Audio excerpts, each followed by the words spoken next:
Welcome to our preview here of the SERVPRO First Responders Bowl. Welcome all of my longtime viewers. Bronco Blameyer here, going through all the bowl games this season, every single one. I've worked through 8 so far. I'm on the 9th. It is a lot of work, but I'm going to get through it. We're going to hit every one. So we've found ourselves on the Air Force versus Louisville game. And for some of you who don't know, and this might offend some people, but I've been honest up front with it in the past, so I'm not going to shy away from it now. I am also an Air Force fan. My 3 teams are Boise State, Liberty, and Air Force. So for this game, we're going to change hats here, and we're going to go with an Air Force hat here. I've invited, while I am an Air Force fan, I'm not necessarily what I would call a super fan of Air Force. So I've invited a true super fan on who knows everything about Air Force here, Alex Insco, to come and talk to us, to go through the game here. Go to do a game preview. He and Rick Brom run the History of the Air Force Football page. It's a great source for all things Air Force football related. They even throw some other Air Force history through an Air Force basketball info on the other day. It's mostly football, but some really, really great info on that. And they also run the Air Force Falcon football fans Facebook group. I think just this year it was less than 1,000, and now it's over 1,000. It's really been growing and exploding. So if you're an Air Force fan and you're connected anywhere to the Air Force and you like Air Force football, make sure you join that group and make sure you join that page. So I'm going to let Alex talk a little bit about himself here, and then we're just going to go through the game. We're going to talk about general information. If you're a Louisville fan, there's stuff for you in here too. There is a bias to this program today. We're going to be upfront about that, but there's some Louisville information in here too. We're going to go through the game overall, let you guys know at least what you're up against. We'll have some top players for Louisville, keys to the game for Louisville as well. But we're going to go through just general game information, series bowl game history for Air Force a little bit, top players for both teams, keys to the game, a little bit of analysis, and then our predictions and score prediction at the end. So stick around. Should be a great show. I'm going to let Alex here talk a little bit about himself. All right. Well, first of all, I got to start off by saying you look good in an Air Force hat. You should wear that more often. I might lose some subscribers, but I know it's hard for you to wear that every now and then, especially with Air Force and Boise being in the same division. But there's a mutual respect there, and it was fun having you on our show earlier this year. So it's fun to be on one of yours towards bowl game season this year. But going into it, I'm Alex Insco. I'm a big Air Force fan. Been a big Air Force fan all my life. I have 3 Air Force Academy graduate family members. In my family, I grew up going to games. There's 15 years between me and my closest brother, who was an Academy graduate. And it's in my blood, Air Force football. Saturdays during the fall, if I'm not at Falcon Stadium, I'm home watching the game. If I'm not home watching the game, I'm either on the road traveling to that game or doing something. My wife always hates the scheduling conflicts, but football season, you can't say no to Air Force football. And Amen. It's funny because I know Saturdays I'm an Air Force fan, and Sundays I'm a Bronco fan. So well, at least you got half of it, there. So hey, we get along well, and just want to introduce myself. I help run I was the founder of the History of the Air Force football page. I love the history stats. There's so much. The Air Force has a rich football history going back to 1955 when they had their first freshman team. It's unbelievable, the amount of stats and players and just rivalries throughout Air Force football history. It's a great time. I have a great co-admin, Rick Baum. He really knows the players and really can get in to places most fans can't. And to finish my introduction, it's exactly. It's an honor to be here, and let's do this bowl game show. All right, excited. And yeah, like Alex mentioned, I was honored to come on Rick and Alex's show earlier this season, and they're going to be doing another one here for the bowl game itself. So Alex was generous enough to come on my show, but then he and Rick will get real in-depth Air Force specific preview of the game on their page. That's run off their History of Air Force football page. So make sure you get on. That's a live show that they do. It's really great. Like Alex was talking about, he loves the history, loves the stats, and they get a real in-depth perspective. So it's really, really great watch. All right, so let's get into this then. So this is 9-3 Air Force going up against a 6-6 Louisville. The game's made Tuesday, December 28th at 3:15 p.m. Eastern time. So it's 1:15 p.m. Mountain time.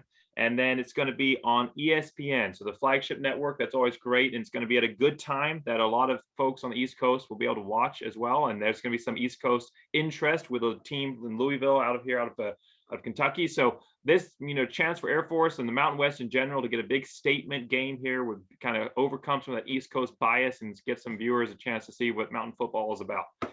So as far as the game itself, Louisville is favored in this one. Vegas is calling it really close. They're only giving them a 1.5 spread here. And then ESPN is giving them a 60.9% chance of winning. So ESPN a little bit, but they're always anti-Mountain West anyway. So who cares what they think? All right, so we'll get into it. Series history, there isn't any. This is the first ever meeting. There are so many bowl games. I've never seen so many bowl games where it's the first ever matchup between teams this season. So instead of talking about series history, Alex is going to talk a little bit here about just the Air Force Bowl history and what they're riding on coming into this. Absolutely, and rich bowl history for the Air Force Academy. First of all, I'd like to say, First Responders Bowl, thank you to all of our first responders who put their lives on the line every day. It's Absolutely. exciting to have Air Force a part of the bowl. I mean, it's a perfect match if you think of it, because they're going to put their future lives on the line for the country, and being in the First Responders Bowl, it's a fantastic matchup in Dallas. It's going to be a lot of fun. But going into the bowl history, Falcons have a 13-1 overall record in bowls. The longest winning streak that the Falcons have are 4 games from 82 to 85, Hall of Fame Bowl, and a few other bowls during that 4-game win streak. The big they were able to beat Vanderbilt in the Hall of Fame Bowl, Ole Miss in the Independence Bowl, Virginia Tech in the Independence Bowl once again, and then Texas in the Blue Bonnet Bowl when the Falcons finished that season in 1985. Wow, back when Vanderbilt was going to bowl games. That's historic right there. I know, right? That's a big piece of history right there, if you ask me. But the current win streak stands at 2. Air Force defeated South Alabama in the Arizona Bowl. Very fun if you end up going to that. I know your Broncos are going to be down there. And then also Washington State in the Cheez-It Bowl back in 2019. That's what I'm repping today with my Cheez-It Bowl hat. A little bit more series history to cover prior to us moving on. The Falcons are 13-16-1 all-time in Texas. And then they also have a 2-4-1 all-time record in bowl games in Texas as well. So not necessarily the record you want to see when playing bowl games in Texas, but hey, 2-4-1, that's not terrible. Especially when, the program recruits so heavily down there. So it's great to get down there. A little bit more bowl game history, if I may. But just one second before that, was that the Army versus Air Force game was in Texas this year, and you went to that, right? Yes, I unfortunately did go to that. But you probably bumped shoulders with my uncle then. He was there too, so. Very likely. At least the Commander-in-Chief trophy this year finished in a 3-way tie. So we got our piece of it, even though Army retains the trophy. First bowl game ever, 1959 Cotton Bowl, TCU and Air Force finished in a 0-0 tie. There were 3 missed field goal opportunities by Air Force in that game and 2 by TCU. So nothing's changed.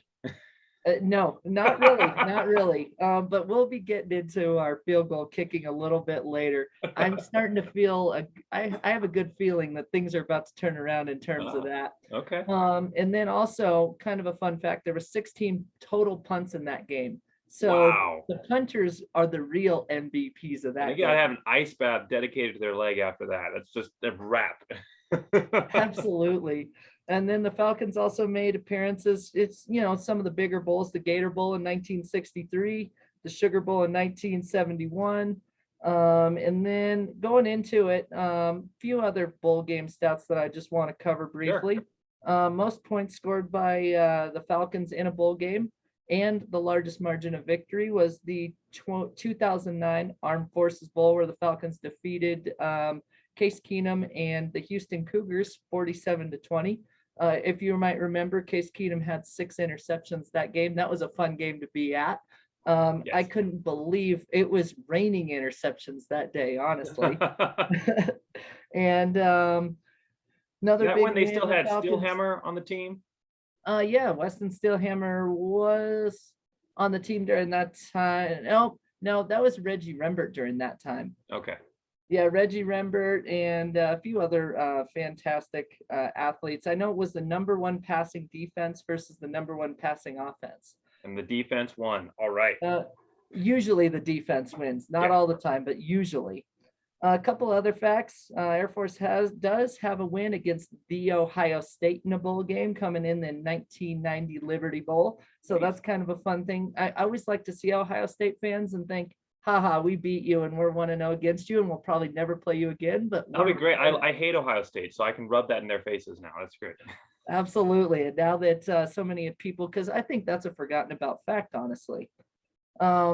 Against SEC schools all time, Air Force is 4-2 in bowl games. So take that, SEC. Nice. Another fun fact, First Responders Bowl will be the 18th different bowl game for the Falcons played all time. So that'll be, it's always fun to go to the Armed Forces Bowl, multiple times. It's always fun to go to the Liberty Bowl, the Independence Bowl, but it's fun to see different bowl games every now and then. So definitely will be fun there.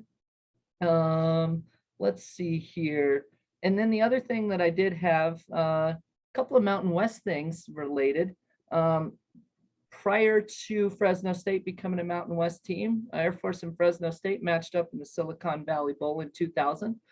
Kind of a little fun stat there. And then Air Force also has some history playing in their opponents' fields for bowl games. Obviously, they played in the Potato Bowl in 2014. So on your blue, as you like to refer to it as. And then also the Falcons have some history playing at TCU Stadium back prior to them leaving the Mountain West Conference, back when they were in a fun conference and not a poor conference, I guess you could say. And then, yeah, that's pretty much all I had. I know this will be a big game in terms of representing the Mountain West. Only 2 games the Mountain West has against Power 5 teams. As we've alluded to a little bit, we feel disrespected as Mountain West fans. Wouldn't you agree with that, Jacob? Absolutely, absolutely. And the Mountain West is one. I've thought that for the last 4 or 5 years, they've been the best group of 5 conference in the nation. And this season, and that's not just me saying it this season. I mean, it is universally considered. You take Cincinnati outside of the AAC, you look at the rest of the conferences top to bottom, the rest of the teams that conference top to bottom, the Mountain West beats them top to bottom. And when you look at the Mountain West record versus Power 5, they have more wins over the last 10 years than any other group of 5 team. They have more wins against the other group of 5 conferences.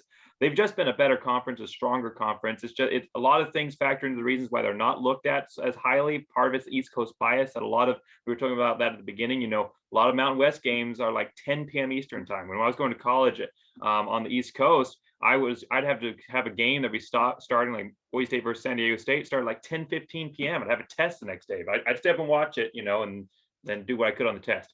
So it's so late, it's hard to watch, and then they don't get the best network deals, and they're also in smaller geographic footprints, so they don't have as large of a fan base as necessarily, kind of building that hype and influencing the media. So that East Coast bias wraps in heavily. But then the other factor is that our Mountain West leadership, and we're going to just digress here real quickly, our Mountain West leadership is probably the worst conference leadership of any leadership in the country. They are so stagnant. They are so old school, and they just drag their feet and they go, as long as we can just keep the same teams and keep everything the same as it's been, everything, we just keep proving ourselves, eventually they're going to notice. And they haven't noticed, and they're not going to notice. And the Sun Belt is this close to taking over where the AAC left off from and becoming the top conference in the country. In the Mountain West here, yeah, they retained the teams and kept teams from jumping ship, but they haven't done anything with the bowl games. They haven't done anything to promote the league.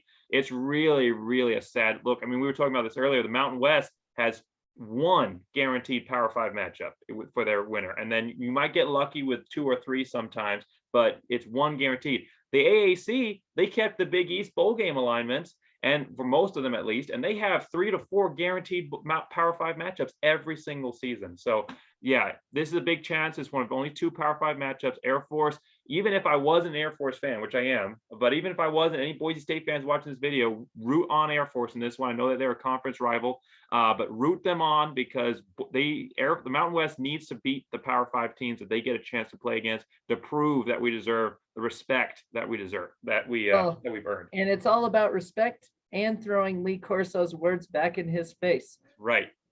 And what I'm alluding to is his comments made at the Army game the other day, where he does not respect the group of five. And Mr. Corso, if you do not respect the group of five, never come to any one of our games ever again. That's right. You can watch them on TV like everybody else. Exactly. All right. So that's going over. That was great. And like I said, if you are into Air Force football, Air Force history, Alex, check out his page, History of Air Force Football. I mean, every single week, it seems like he's releasing multiple times a week, releasing on this day in Air Force football. And they go into in-depth historical reviews of amazing facts and everything. I mean, they're long and they're in-depth and they're great. So thank you so much for that. We're going to move on here, but that was a great segment right there to start it off, talking about Air Force's rich history. Because a lot of people, you might not be aware, they're not, one of the newer branches versus the history of what the Army and the Navy has. And a lot of times we're kind of put in the corner. But Air Force, they have a rich history, of course, both militaristically, but also in their athletic programs. And I think it's times people started taking notice of that.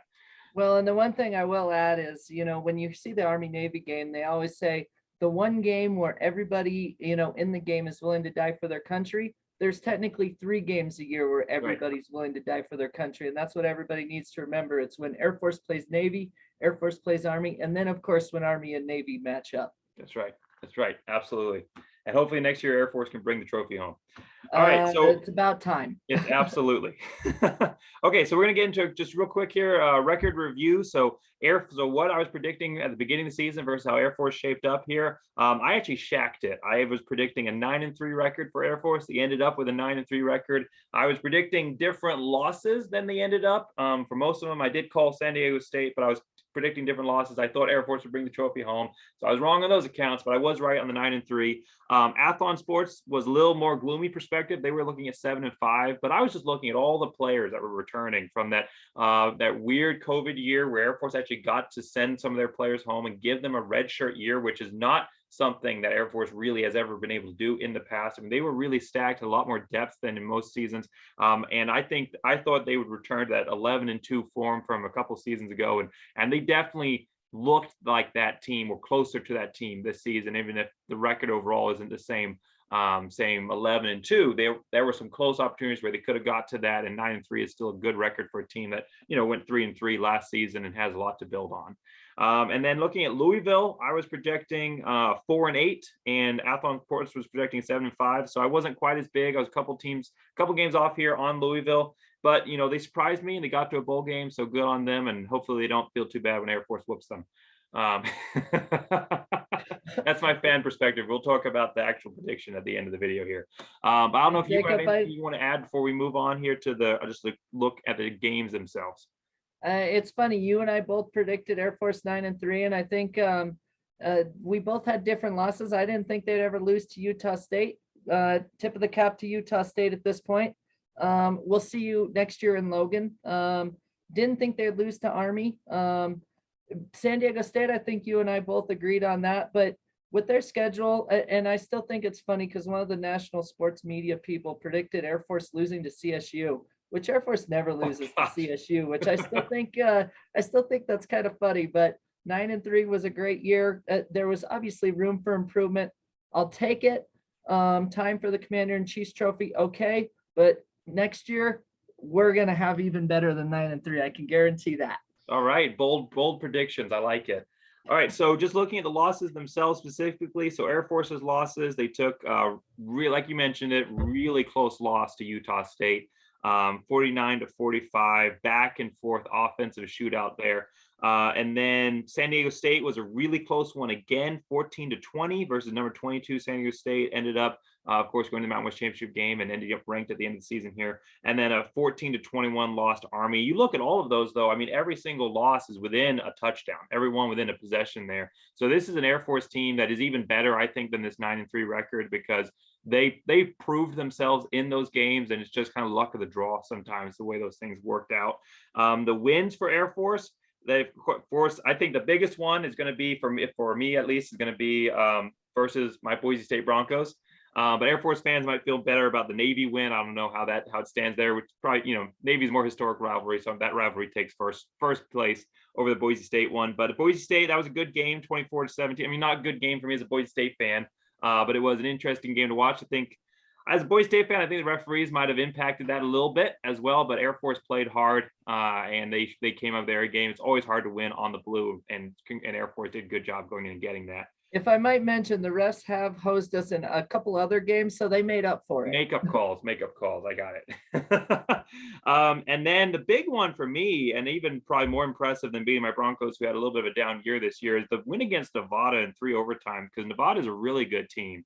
Really good team. Carson Strong, one of the best quarterbacks in the Mountain West, not one of the best in the group of 5, and 41-39 in 3 overtimes victory. Very, very impressive, proving that Air Force is able to go out there and get it done, fight through adversity and hang on to the end. I was very impressed with that game. So let's just kind of look at the schedule overall there, if you want to add anything, Alex. Yeah, a couple of games I thought they were going to run away with a little bit more. I guess playing not to lose, coaching ended up making a couple of those games a lot closer than they should have been. And ball security was a big issue all season. Thank God we still got 9 wins, but I think you and I both could agree a couple of those games go the other way. A couple of fumbles possibly not happen, a couple of stupid chop block penalties that are fantasy not get called. This team could be looking very easily at 10-2, 11-1, and possibly in that Mountain West Conference championship. Especially the Army game. Oh, I was ticked with the Army game. So yeah, I was not saying very nice things in the stands. I'll put it that way. I hope they heard you. All right, so for Louisville, just a quick look at their record overall. So their worst loss was to Kentucky. That was a beatdown, 52-21. And then they also have losses. They have some close losses though against Clemson, Wake Forest, and UVA. All those were under 7 points. So this could be a Louisville team here that they were not that far away from a 9-3 record themselves. So they're a 6-6 team here coming out of a Power 5 conference that might not be one of the stronger Power 5 conferences, but they're still a Power 5 conference, and they shouldn't. Air Force, I don't think they're going to, but they definitely shouldn't be underestimating them just based on their record. This is a Power 5 matchup and a big one, but it is a team that played Clemson very close towards at a time when Clemson was kind of starting to get back on their feet as well. I think the Clemson team, my wife's a Clemson fan, so we watch all their games. I'm not, but she is. But we watch all their games, and Clemson's definitely shown improvement throughout the season, and Louisville played them tough. So this is a Louisville team that has improved, I think, throughout the year. And they definitely got some good wins here. They got a good win against UCF when UCF was still good, 42-35, a UCF team that beat my Boise State Broncos. They got a win against them before the injuries really kicked in. Of course, Dylan Gabriel's going down at the end of that game might have impacted that, but they got a win early on, and then they got a big win against Duke, 62-22. So it's a Louisville team that's sitting here at 6-6, but it's definitely one that shouldn't be underestimated. Absolutely. You always got to respect your opponent. Obviously preparing for that option is going to be a big thing for Louisville, but we'll get into that in a little bit. Cool. All right. Top players of the game. I'm going to let you lead off as the Air Force expert here, and I'll follow in behind. All right. You want to just go back and forth then? Hit your top 3, and then I'll come in afterwards. And if you've said some of the same guys, I might touch on them again or just move on. That works for me. So first of all, you can't say anything else but Brad Roberts first. Leads the team in rushing, 1,200 plus yards of rushing, been a force all season. You could know exactly what play Air Force is going to run, and the opposing defense could know it, and he'll still get you 10 to 15 yards in that, being in the fullback position, the running back position. The guy's an absolute Or does Boise State know that? Yeah, it's amazing what he can do. And the fact that their Louisville defense has given up 156 rushing yards a game. I think obviously Air Force is going to have a heyday with that. Obviously, going back to Roberts though, the guy is unbelievably good, and I think he's going to be a key to this game, and I think he's going to be a contender for the MVP when Air Force does win, because you also look at the amount of touchdowns and the ball security that he has. The guy is unbelievably good, and thankfully he's on our team. That's all I have to say about that. Next one, and this might surprise some people because we've had issues with special teams all year, but I want to give a shout out to Matthew DePore, who I Okay. believe is going to be play a crucial role in terms of field goal or extra points and field goals in this game. The kicking team obviously has been trash. The special teams has been trash all year. Well, punt returns and kick returns. What are those? I'm an Air Force fan. Can you explain that to me? I think those are where you kind of muff the ball a little bit and try to push it towards the other team's side and maybe fall on it again. I think, or maybe the refs give you the ball. I think that's kind of what it ends up being. Oh, what a concept. Okay, because I'm just used to seeing this or running away from the ball and just letting it roll down the field. It gets frustrating. But Matthew DePore is going to play a big role in this game in terms of our kicking game. He has come on as of late. He even hit that huge 49-yard field goal before halftime at the Nevada game. True. And he's a freshman. So obviously he's going to get better. I do believe he's going to play a critical role in this one, even though my score prediction is going to be a little larger than field goal margin. Okay. But I do believe he plays a critical role. And then my next one, Vince Sanford, the Air Force linebacker, has been a force in everybody's backfield all year, leads the team with 9.5 sacks, leads the team in tackles. He is all over the field. He is impressive. I could see him possibly getting looks for the NFL and possibly doing his time served later. Who knows? He could end up on somebody's practice team, but the guy is unbelievable. And you watch that Nevada game or you watch that Boise game or some of the games, even San Diego State, he was in the San Diego State backfield all day long. He's going to play a critical role in stopping that Louisville passing offense. Well, it's not hard to get into the Boise State backfield this season, but the other two are impressive. So, sorry, a little gripe about our O-line this year. But yes, those are all great key players. We linked up on one here. I do have Brandon Roberts here. Like you said, 1,279 yards rushing, 13 touchdowns. Only a junior, so he's got another year of him, and that's just incredible. He's 10th in the league in rushing overall, so top 10. And the Air Force offense, of course, leans itself towards a good yardage for running backs, but it's not just because of the offensive scheme. He's a great runner. He doesn't necessarily have the top end speed, his longest run is I think 34 or 33 yards, something like that. But he is a true power back. Like you said, he can line up fullback. He can line up as a running back. He can get the pitch out. I mean, he can do anything. And he's definitely going to be a key player in this matchup. I also have security. You can't forget about that. True, absolutely. I'm bitter about that. Yes. And then got Zeke Daniels here, who has done a really good job stepping in. He's had his, he's not necessarily been consistent all season, and he's had some up and down moments, but I think he's going to be a key player in this matchup. Quarterback position is always going to be important. And with him, what's interesting is that Air Force has a guy who can run the ball like you're expected to do as an Air Force quarterback, but he can also throw the ball. Now, it's not, a great completion percentage, under 50%, but he has an arm. He's able to cork it and get it downfield. He completed the longest ever pass in Air Force history this season, a 92-yard strike, which was just amazing. I wasn't, 92 yards in the air, but it was still a great play and a lot. It was 40 yards or so in the air before it got to my favorite receiver. And we're gonna hit on him here in a second too. But Zeke Daniels, 932 yards passing, and then 705 yards rushing, 5 touchdowns through the air, 9 on the ground, and 3 picks. So great job overall, just showing his ability in the air game and in the run game. I think he's going to build on that in this game. And then Brandon Lewis, you just mentioned him. His 1 touchdown is that 92-yard reception, but he has 447 yards receiving, which you don't always see that out of an Air Force wide receiver because they don't usually throw the ball around so much. But he's got 447 yards receiving, then he can also run it 161 yards rushing. So those are my key players of the game here. I'm glad you hit on the special teams and defense because I was kind of more offensive focused in this one. As Rick would say, get the ball to Brandon. That's right.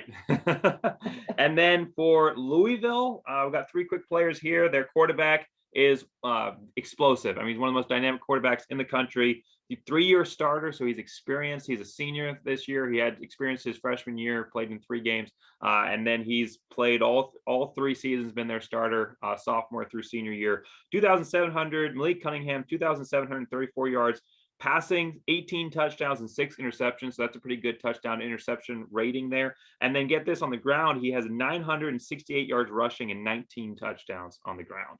So he is elusive. They use him in the run game heavily. Very creative. A lot of those running yards kind of come from scramble plays. He actually reminds me a lot of my second school, Liberty, also Malik Willis. So it's a very similar style of quarterbacks that can run it and throw the ball. I just kind of want to point out one performance here versus Duke, the game that they put up 62 points on. He had 527 combined yards in that game. He had it was like 300 yards passing and then 200 something yards rushing. So this is a guy that is going to test Air Force's defense. They haven't really seen anybody like this season. Air Force, the Mountain West has been a little bit more of a, not that they don't have quarterbacks that are elusive, but it's been a little bit more of a pocket passer league this season, which you don't always see that out of the Mountain West, but you have this year. So this is a guy that's going to really test Air Force in ways that they haven't seen this year. It's going to be interesting how they stop him, or to see if they can stop him. And then as far as talking about stopping guys, the linebacker Abdullah, Yasir Abdullah here, 52 tackles, 9 sacks on the season. So you talk about your guy, you said 9.5. This guy's got 9, so just below them. But out of the 29 sacks that Louisville has been able to accumulate, he has 9 of them. So this is definitely a guy, big guy, that they're going to want to make sure that you have an eye on. And then the top receiving threat for Louisville here, there is going to be a tight end. You don't always see that either. 6'2", 240 pounds, Martian Ford, 530 yards receiving, 2 touchdowns, 11.3 yards per reception. So that is a guy you definitely want to cover up. And tight ends are hard because you never know what they're going to do on the line, if they're going to block or if they're going to run out. And this is the guy that they're going to be targeting. So Air Force is going to be facing a little bit of a different offensive stack that they've seen all season. And it's going to be interesting to see how they can adjust to that. So we've talked a little bit already, but let's get into the keys of the game here for Air Force. I'll let you lead off with the first one, and then I'll come in with my second. All right. So one of my keys to the game for Air Force, the defensive line and linebackers need to wreak havoc in the Louisville backfield. Being relentless will be key to the Falcons' success. They will need to act like they're playing Carson Strong of the Nevada all over again. Hit Cunningham early and hit him often. Obviously, if anybody watched that Nevada game, that entire first half, Strong was just getting pounded, and he did not look like himself at all. And it was mostly because of that Air Force rushing attack.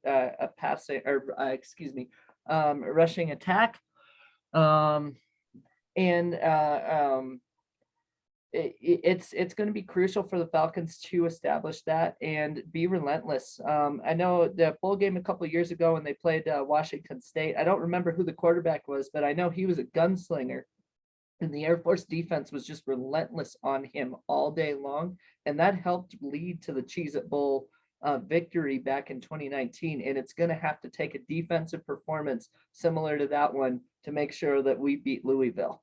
And you know what? It's great that you lead off with that, because that was actually pretty much my first key as well. I have here contain Malik or contain Cunningham, kind of what you were saying already. When you have quarterbacks like this that are maneuverable quarterbacks that rely on their feet, if you're able to bottle them in, and I've seen it with my team Liberty this season when teams started to key in on what Liberty was doing, when you're kind of bottle them in and force them into that pocket, they're not comfortable there. There's a reason they have so many rushing yards. It's because they're always getting outside.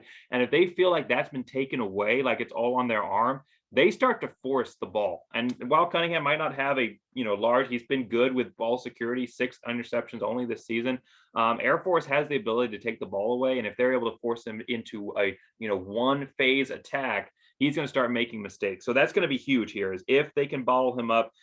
He's got a 61% completion rate, which isn't high. It's not that great. So he's not throwing a lot of picks here, but he's also not necessarily as accurate with the ball as he could be. And if Air Force can take away that running threat, they're going to limit his ability overall. 212 yards rushing per game by Louisville, but 81 of that is Malik. So if you take that away, they're only averaging 131 yards per game, and that's a lot more manageable. So number one threat here should be stopping that quarterback. And that's just going to come, you kind of mentioned already, eye discipline and pressure. Don't get fooled. If you got an assignment, if you're playing zone D, don't get fooled just because the wide receiver is running behind you. The quarterback could still take off. So, spies on the quarterback, outside blitzes, anything they can to keep him from going outside and keeping inside the pocket. So I'm glad we agree on that first point there. Let's get into the second key. I'll lead off this time, and then you come in the Okay. second one. So for this one, for me, it's going to be ignore the lights. And what I mean by that is that this is the first Power Five matchup that Air Force has this season, which is weird. You don't, usually they work in at least one. I mean, it's hard with Air Force because they have so many locked in non-conference games they have to play every year with Navy and Army. So it only gives them 2 games on their schedule that they can kind of work with. So this year they had FAU and help me out here. Who was the Lafayette. Lafayette? Yeah. So they kind of, not as much maneuverability, not able to work around those Power Five schedules quite as much. So this is their first Power Five matchup, and there's a different feel when you go in to face a Power Five team. It's a bowl game, so that's big. So they're coming into a big stage here, a big bowl game, and they're facing a Power Five opponent. While I think Air Force is totally capable of handling this opponent, I think they might even on paper be the better team. It is going to be a different mindset, and you just have to not have that stage be too big for you. You just have to understand that this is a team like anyone else. Maybe they have some guys that got more attention out of high school, but you know what? You've proved that your guys were worthy of that attention as well, even if they didn't get it. And you're coming out of the Mountain West, and I think the Mountain West teams come out better prepared to face Power Five teams than any other conference because the Mountain West schedule is tough. And you see so many different varieties of offenses in the Mountain West. You've got Air Force's option. You've got whatever New Mexico is deciding to run that day. You've got Boise State's balanced attack. You've got Fresno State, which has kind of been off and on, kind of a little bit more of an air raid focus. Now we're more back to a balanced attack, but you've got so many different offenses that you have to focus, and they're all playing at Mountain West calls it the peak of competition. And why might I not think that the Mountain West leadership is at the peak of competition among their peers? The Mountain West teams definitely are. So Air Force, you've played harder teams or a team at equal level. You've played Boise State, who even though this is an off year for the Broncos, they have been right in it. 5 losses, 4 of those by 24 points, less than 20 by 24 point differential there. Almost beat Oklahoma State, who ended up in the top 10. So you were able to beat Boise State. You were able to play your heart out against San Diego State and prove that you were worthy of that game. And you beat Nevada. You can go in and handle this Louisville team. So just don't let the stage be too big for you. That's kind of my second key here. I think that's a pretty good one, if I may say so. And in terms of the Mountain West having unbelievable competition across the board, you're exactly correct, because you don't know which team is going to show up in the Mountain West every day. For example, New Mexico beat Wyoming one day. I mean, you just don't know how it's going to go, and that's the level of competition that we have in the Mountain West. And I always show up to games, yep, we should win this one, but I always sometimes walk away like, what the heck just happened, like for the Utah State game. So the level of competition is very high, so I definitely agree with that.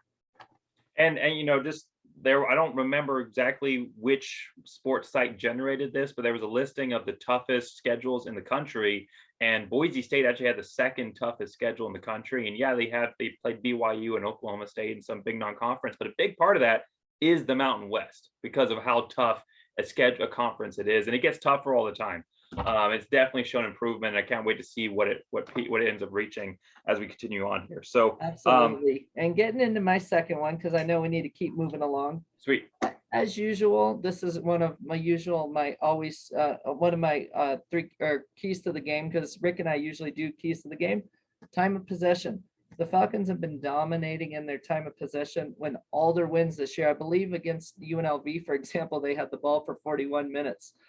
So that is a huge advantage. And my goal for the Falcons is 37 to 40 minutes of time of possession. Keep that Louisville offense off the field. Keep your defense rested, so they can be rushing the quarterback all day. Everything seems to go well when the offense is just taking their time, lollygagging down the field, even though everybody knows what offense we run. Everybody knows what plays coming next. The Falcons just need to take care of the ball on offense and get that 37 to 40 minute time of possession, and they're going to be sitting pretty at the end of this one. Nice. All right, so that's a great key here, and final key for me here is going to be to test the air early. Now I know Air Force, they're an option team, they're a ground team, they average over 400 yards per game, which is an amazing stat, always high in the rushing yardage, but they've also been a team that's been able to pass the ball around. And hey, it's bowl season, You got nothing to lose. The whole playbook's open, and Louisville is preparing for that option attack. They're aware of Air Force's passing ability, but Air Force has kind of been saving those passes for a little bit later in the game. Kind of get the team into the rhythm of their option, and then go with the passing attack. I don't think Louisville is going to be ready for any kind of passes early in the game, and there's going to be opportunities available there. And you get a big pass off, you build momentum, and coming up in a big game.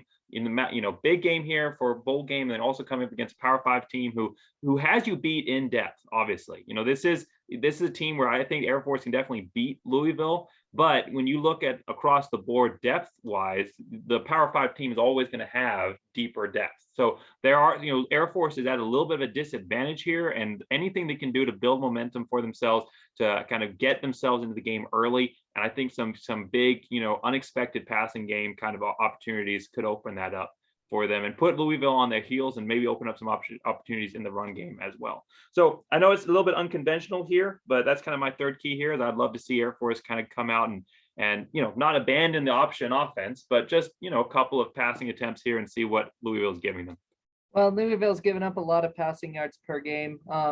I said it in the Army game. Air Force should have passed pretty much all game. Once they started passing, we came back and made it a game. So honestly, I believe we should pass. Why not? What the heck do you got to lose, honestly? But we'll see. Likely we'll probably run our usual offense, and I still think it's going to be good. My third key to the game, play with a bar fight mentality.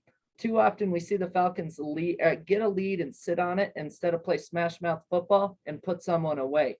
They cannot afford to be predictable, and they need to put many wrinkles into the game plan, but they cannot afford to play conservative ball like they do against, Wyoming or even against Boise or Nevada. I think that we should have, no offense, I think we should have won those games by a lot more points if we wouldn't have been playing conservative football that day. And they just need to go straight for the jugular and keep pounding the entire game. Absolutely. I 100% agree. I think those keys kind of line up a little bit as well, kind of come in. If you got something unconventional, you can throw at them. That's only going to help. So those are great keys to the game. I've got a couple keys real quick here for Louisville.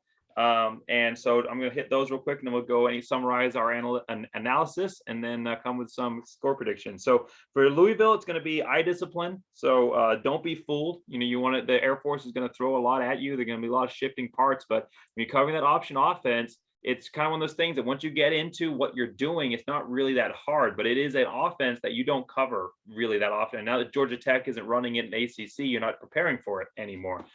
So it's not an offense that you're preparing for every day. It just comes down to covering your assignments. If you can go down and every play, you should see 3 players on the ground every single time. You should see the quarterback, the fullback, and the pitchman on their backs every single game if you're covering the option offense correctly. And Boise State finally figured that out in the second half, a little too late at that point. So Louisville, learn from the mistakes of others. That's just kind of get in there and trust your team. You can't be worrying that someone else is going to cover that guy. You've got to make sure that you're covering your player. And then the second one here is attack the ground game. I think that Air Force is vulnerable on the ground. They've given up a 288.8 rushing yards per game. Now, part of that is that they played rush-heavy teams as well. I mean, Army obviously is a very efficient running team.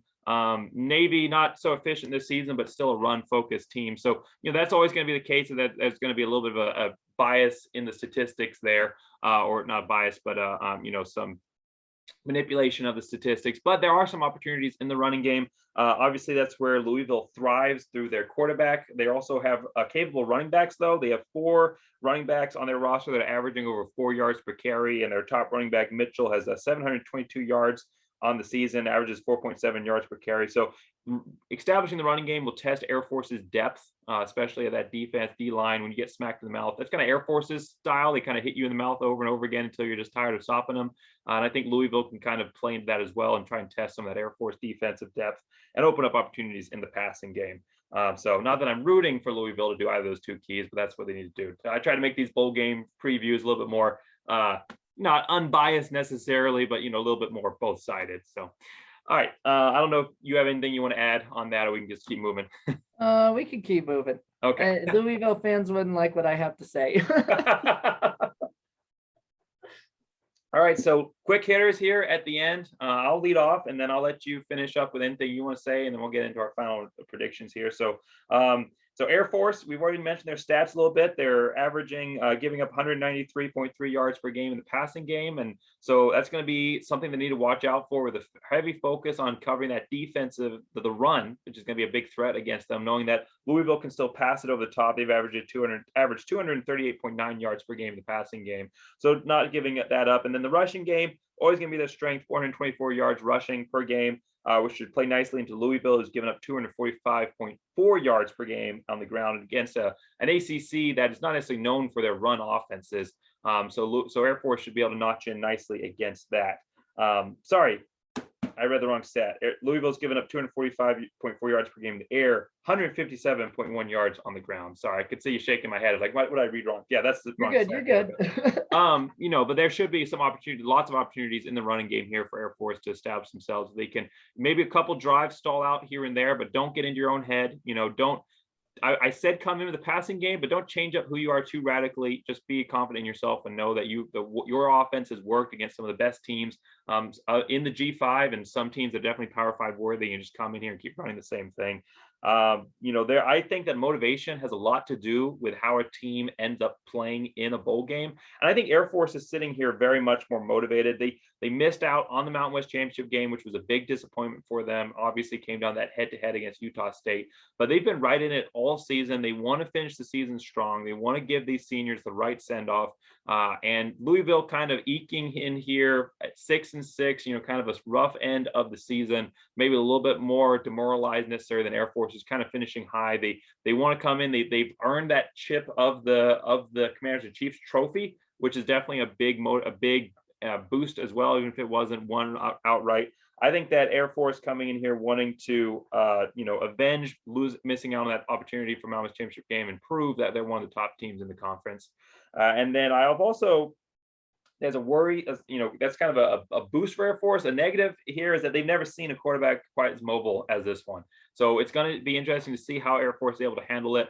I think that he's going to find opportunities against this offense, this defense. Is just going to kind of see if Air Force is able to respond offensively, and throughout the game, maybe figure out ways to get in some negative plays, get, Louisville in some second and long, third and long type situations where the pass becomes more of a key, and just end up with more opportunities in the end to score than Louisville gets. So that's kind of my big hitters at the end here. I'm going to let you come in whatever you've got, and we'll do our score predictions.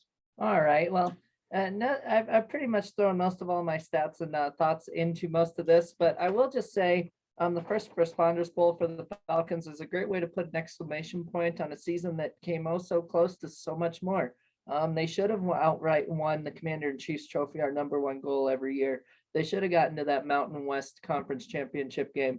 They have a chip on their shoulder right now of this season. Sure, 9-3 for Air Force is great, but this season could have been so much more. And I think as long as the Falcons play with that, it could have been so much more chip on their shoulder. They're going to get it done and say, hey, at least we're going to put an exclamation point on this season that people will look back on and say 10-3, that's great. But then they'll look back into the history of it and be like, ooh, that could have been so much better because it was so close so many times. And I know you've seen my ranting, especially on social media to you.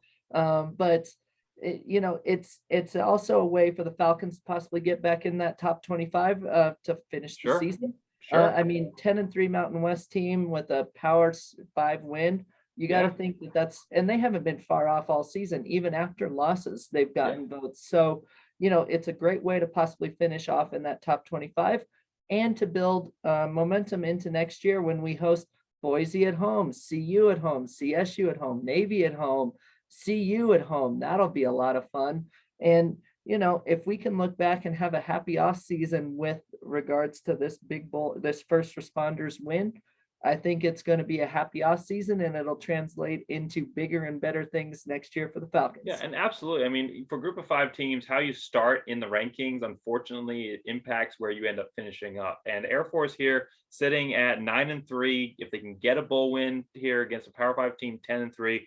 Roberts comes back, Daniels comes back. They return a lot of players across the board. It's going to be not the same team, but there's going to be a lot of similarities here in this team that faces off next season. If they can finish off this year high, they have a chance of starting. Maybe, I mean, it's not inconceivable that they could start off in the rankings, though. The powers that be have always not been quite as favorable to Mountain West teams, but it's not inconceivable they could start off in the top 25, or at least just outside. Maybe an early win gets them into that top 25, and then the sky's the limit at that point. I Maybe could they see start them shooting having at to Year beat 6. Northern Iowa and then CU, and then possibly be getting just about there if Yeah, they maybe they start can off be next ranked year really too high when low. Boise State beats them. So. Hey, we'll see you down at Falcon Stadium next year, sir.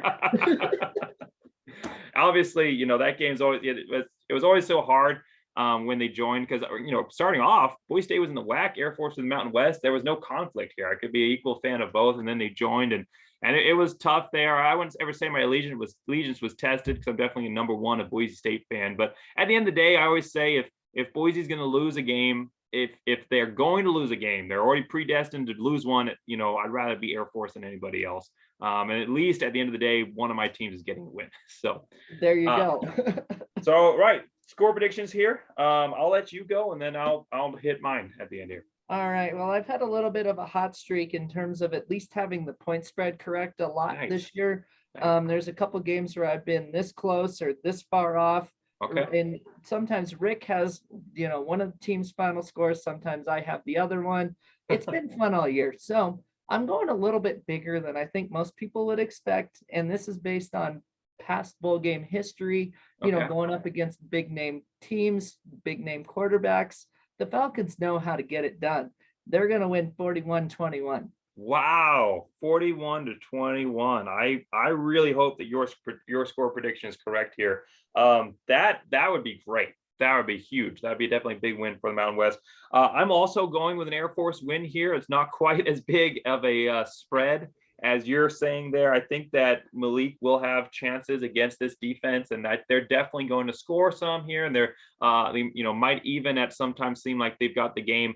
But I think Air Force is going to be able to stand strong in this one. I think that their time of possession that they're killing is going to be enough to give their defense the rest they need to come up strong against this Louisville offense and limit their opportunities to score. So I'm seeing a little bit of a lower scoring game. I'm seeing Air Force 31 versus Louisville 24, with a last minute, last gasp, either attempt by Louisville to get it within and then falls up short, or either a last chance by Air Force where they come down and put the game away with a 10-minute drive that seals the victory or something like that. So I'm glad we both agree on a win here. I'm excited to see what ends up happening. Obviously, we're just analysts and our words aren't stone.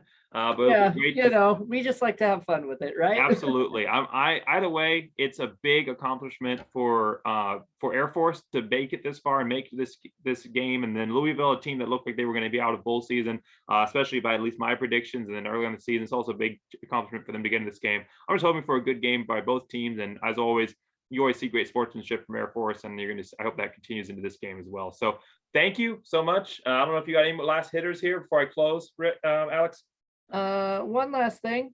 Go Air Force, sink Navy, beat Army. Nice. 2022 Commander-in-Chief's trophies coming home to the Academy. I like it. Awesome. Thank you so much, Alex, for coming on my show here and I'm going through every single, not just Mountain West, every single bowl game. I'm hitting every one. I've already got, after this video, I'm going to try and knock out like another 8 here. That's my goal. We're going to try and get every single bowl game covered. The Boise State preview will be coming up here, and try and shoot that on Monday for any of my Boise State fans that stuck around and watched this preview here. So thank you so much for watching this. Make sure you like and subscribe. There's great content. It's not just Boise State stuff. I do all college football as well. And always special spot in my heart for Air Force, at least when they're not playing Boise. And obviously go on and like the History of the Air Force football page there, Alex page, and then Rick and Baum's Air Force Falcon football fans group. Like I said, over 1,000 members now and climbing every day. So thank you so much for watching this video. Thank you for having me as well. Say what?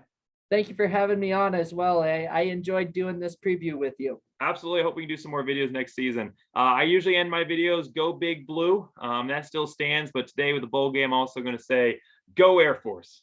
Go Falcons.